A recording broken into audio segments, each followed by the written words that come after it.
माननीय अध्यक्ष जी, आज आपने मुझे बहुत गंभीर विषय पर बोलने का, जो नियम 56 के तहत मैंने आपसे आवेदन किया है, उस पर बोलने का मौका दिया। मैं इसके लिए आपका बहुत आभारी हूं। माननीय अध्यक्ष जी, आज मानव जाति के लिए जंगली जानवर जैसे सुअर, शेर, लेपर्ड आदि उनकी जान के एक तरह से बिल्कुल दुश्मन और उस जाति के पर्याय बन चुके हैं।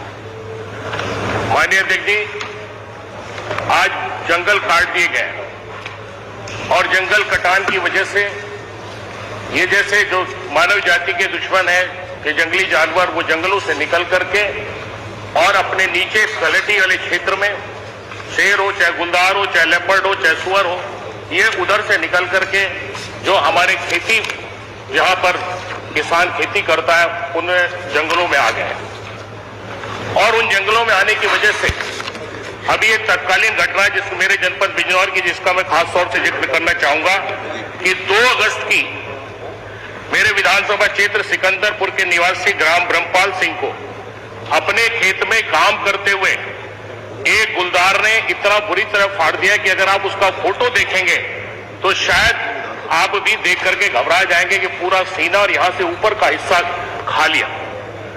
माननीय अध्यक्ष जी, आज जनपद बिजनौर में, खासतौर से बिजनौर में ये स्थिति है कि आज बच्चे स्कूल नहीं जाना चाह रहे, स्कूल बंद कर दिए गए, स्कूल को कहीं शिफ्ट कर दिया जाए कि यहां से हटा करके दूसरी जगह शिफ्ट कर दो। आज किसान अगर अपनी खेती करने, खेती के काम से अपने खेत पर जाना चाहता है तो वहां पर पहले से ही जो उन खेतों में इतनी बड़ी तादाद में गुलदार और ये जंगली जानवर इकट्ठा हो गए हैं कि उसकी जान पर हमला करके उसकी जान ले लेते हैं। आज वो मजबूर, पहले से ही किसान मजबूर था, पहले छुट्टा जानवरों ने उसकी खेती को बर्बाद कर दिया। अगर उनको निकालने के लिए वो अपने खेतों में जाता है तो जंगली जानवर उसकी जान ले लेते हैं। आज ये परिस्थितियां बन गई है कि किसान अपनी खेती छोड़ने को मजबूर है। हमारे विधानसभा क्षेत्र में, जनपद बिजनौर के चाहे नजियाबाद क्षेत्र हो, चाहे बड़ापुर क्षेत्र हो, चाहे नजियाबाद के बराबर में लगा हुआ बिजनौर हो, चांदपुर हो, इस तरफ से जितने क्षेत्र लगे हैं, आज अगर बिजली भी खराब हो जाती है तो लाइनमैन 2-2 दिन तक लाइन ठीक करने नहीं जाते कि वहां गुलदार बैठा होगा। और अभी का वाकया छपा है पेपरों में, रोज मेरे ख्याल से कोई सा ऐसा पेपर जो जनपद बिजनौर या पश्चिम से छपता हो जिसमें गुलदार का जिक्र ना आता हो, जंगली जानवरों का जिक्र ना आता हो। 3 घंटे लाइनमैन खंबे पर बैठे रहे और नीचे गुलदार रहा, और लाइनमैन खंबे पर बैठकर अपनी जान बचानी थी।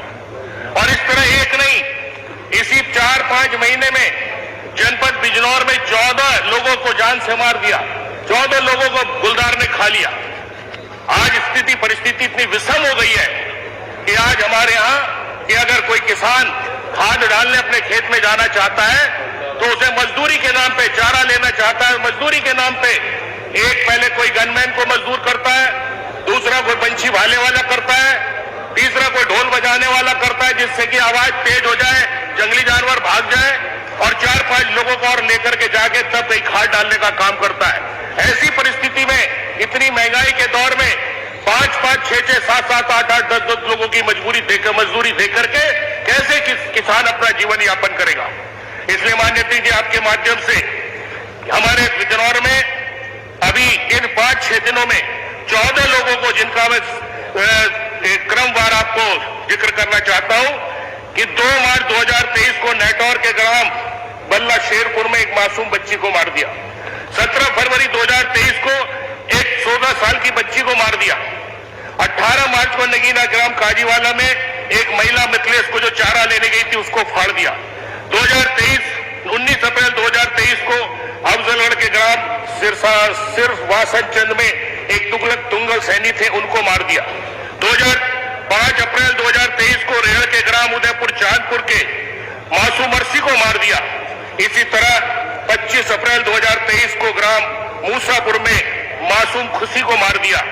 7 अप्रैल और 26 अप्रैल 2023 को सुबह घूमने निकले एक नवयुवक राहुल को मार दिया। 21 जून को अफजलगढ़ के ग्राम मोहम्मदपुर राजौरी कमलेश देवी को फाड़ दिया। 22 जून रेहड़ गांव मछमार में 10 वर्षीय बच्ची को फाड़ दिया। 17 जुलाई को कोतवाली देहात के ग्राम मखवाड़े का जिक्र में गुड्डी देवी को मार दिया। इस तरह 14 लोगों को 4-5 महीने में मार दिया और सैकड़ों लोगों को घायल कर दिया, और पशुओं की तो गिनती नहीं। क्योंकि जब उसे भोजन नहीं मिल रहा तो वो गांव की तरफ, बस्तियों की तरफ कूच करने लगा। और आज गांव में जो जंगली जो पालतू जानवर रहते हैं, उनको सैकड़ों जानवरों को, हजारों जानवरों की तादाद में उनको उठा करके इस गुलदार ने मारने का काम किया। और ये हमारे जनपद का एक मामला नहीं है।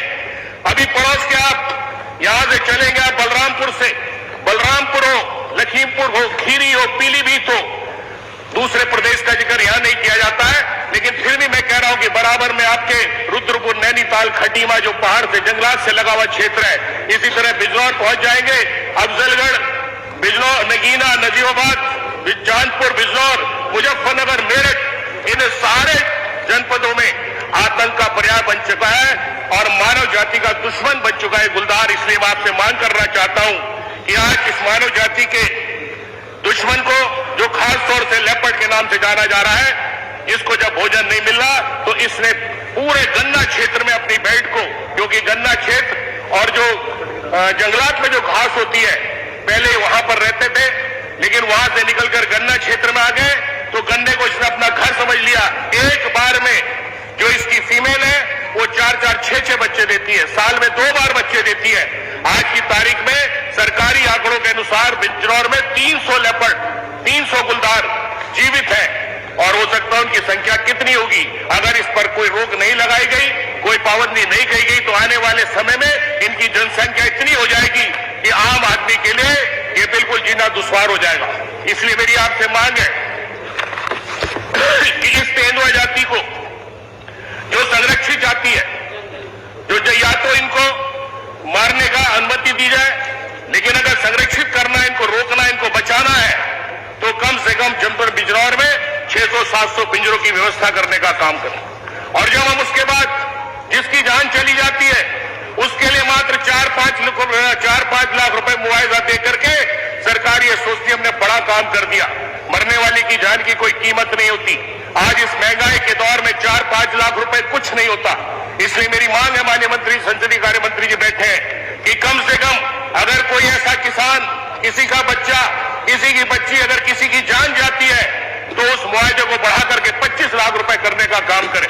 और जो घायल है, जो घायल हो जाते हैं, जो अपाहिज हो जाते हैं बेचारे, उसके बाद कोई काम करने लायक नहीं रहते, उनको भी कम से कम 5 लाख रुपए देकर के उनकी मदद करने का काम करें।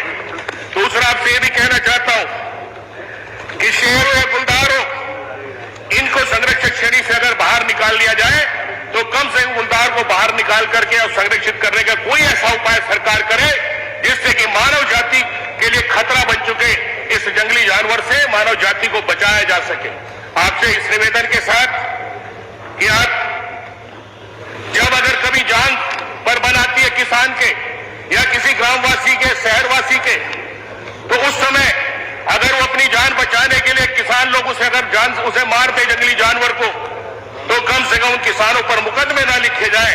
क्योंकि आज की तारीख में हम लोग पशु क्रूरता नियम के तहत एक चूहे को मारने की, अगर हमारे बदायूं में छपा था, पेपर में बदायूं की घटना है कि एक चूहे को मार दिया तो जज साहब ने उसे सजा कर दी। नोएडा में मार दिया तो उसे जज साहब ने सजा कर दी। तो एक चूहे को मारने की तो सजा हो सकती है, लेकिन मानव जाति को, अगर मानव जाति को मारा जा रहा है तो उन जानवरों के लिए हम क्या करेंगे। इसलिए आपसे मेरा अनुरोध है कि इसको गंभीरता से लेते हुए खासतौर से गुलदार जाति को संरक्षित प्रजाति से निकाल करके इसको मारने के आदेश दें या माननीय मंत्री जी, यह आपसे। और इसमें इस तरह से सांड को भी जोड़ा जा सकता है, लेकिन सांड जो है वो छुट्टा जानवर है। सांड जो है वो जंगली जानवर नहीं है, लेकिन छुट्टा जानवर से भी आदमियों की जाने जा रही हैं और उनको भी 25 लाख रुपए का कम से कम मुआवजा देने का काम करें। इसलिए मान्यवर, आज मानव जाति के लिए जंगलों के कटान, उपरोक्त जंगली जानवरों के लिए जंगलों में पर्याप्त भोजन न मिलने की वजह से ये जानवर जंगलों से निकल के खेते में आ गए हैं और मानव जाति का दुश्मन बन गए हैं। आपका नाम मानव जाति के लिए लेपर्ड मानव रक्षा हेतु अगले विषय पर आपका ध्यान। धन्यवाद, आपका बहुत धन्यवाद। आपका नाम नहीं है, मैंने साइन नहीं किया। दिखाओ नोटिस, नोटिस दिखाइए, ऐसा ही एक नाम क्यों लिखा हो। माननीय अध्यक्ष जी, जी क्या पता आदरणीय श्री मनोज कुमार पारिक द्वारा जो सूचना दी गई है उसके संबंध में मैं यही कहूँगा, बिजनौर जनपद का अमानगढ़ और नजीबाबाद का वन क्षेत्र उत्तराखंड की तराई के वनों में जिम कार्बेट और अमानगढ़ से लगा हुआ है, जिसमें साल, सागौन, मिश्रित प्रजातियों का संगठन है। इन क्षेत्रों में बाघ, हाथी, तेंदुआ और लेपर्ड काफी संख्या में नहीं है। मनोज पारस वन्य जीव के आपसी प्रतिस्पर्धा के कारण भोजन के लिए तेंदुआ को वनों से बाहर गन्ने के खेतों में आना पड़ा। ये वाला जो बोला इन्होंने, किसी अन्य मांसाहारी जीव की उपलब्धता न होने के कारण भोजन के लिए प्रतिस्पर्धा का अभाव है, इसलिए वहाँ पे गुलदार काफी मात्रा में है।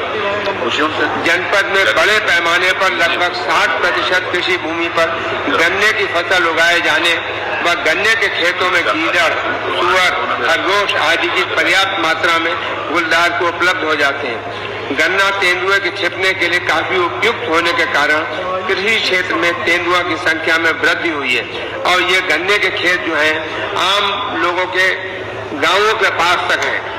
भारी वर्षा के कारण कृषि क्षेत्र में गुजरने वाले नदी, नाले व गन्ने के खेत जिनमें तेंदुआ प्रवास करता है में पानी भर जाने के फलस्वरूप तेंदुए का गांव के आसपास रजबाओं, चक रोडों व अन्य ऊंचे स्थानों पर जाने के लिए मजबूर होने के कारण यहाँ इनका मनुष्यों से टकराव हो जाता है। और ये बात बिल्कुल सही है कि यहाँ पर काफी लोगों की जनहानि हुई है। ये जगह है मेनली नगीना, धामपुर, नजीबाबाद। इस पूरे क्षेत्र को 12 हिस्सों में बांटा गया है। 12 टीमें बनाई गई हैं जो इसकी सघन वो कर रहे हैं। हम तेंदुआ को पकड़ने का पूरा प्रयास कर रहे हैं। इसी काल में 12 तेंदुए पकड़े गए थे। कल एक और पकड़ा गया है तेंदुआ जो कि केज में आया है। ये सब जो है खास तौर से 3 तहसीलें हैं, नगीना, धामपुर, नजीबाबाद, और यहाँ के लिए हमने 12 टीमें बनाई हैं और हर टीम में कंजर्वेटर फॉरेस्ट, डीएफओ, हमारे रेंजर्स और अधिकारी लगाए गए हैं। एक एक टीम में 20-20, 25-25 लोग लगाए गए हैं जो दिन रात सघन चेकिंग कर रहे हैं कि वहां पर किसी को कोई परेशानी ना हो। 5 पशु चिकित्सक लगाए गए हैं जो उन्हें निश्चेतन विधि से रेस्क्यू करने में मदद करें। तेंदुआ के मूवमेंट को ट्रैक करने के लिए WTI, wild life trust of India का भी सहयोग लिया जा रहा है। दुधवा टाइगर रिजर्व व कार्बेट रिजर्व से भी 4 हाथी मंगाए गए हैं जो इनको ट्रैक कर रहे हैं। विभिन्न स्थलों पे 40 ट्रैप केज लगाए गए हैं ताकि तेंदुओं को उन केज में पकड़ा जा सके। उपयुक्त स्थलों पर 33 कैमरा ट्रैप लगाए गए हैं जिनसे पता लग सके कि तेंदुआ कहाँ पर है।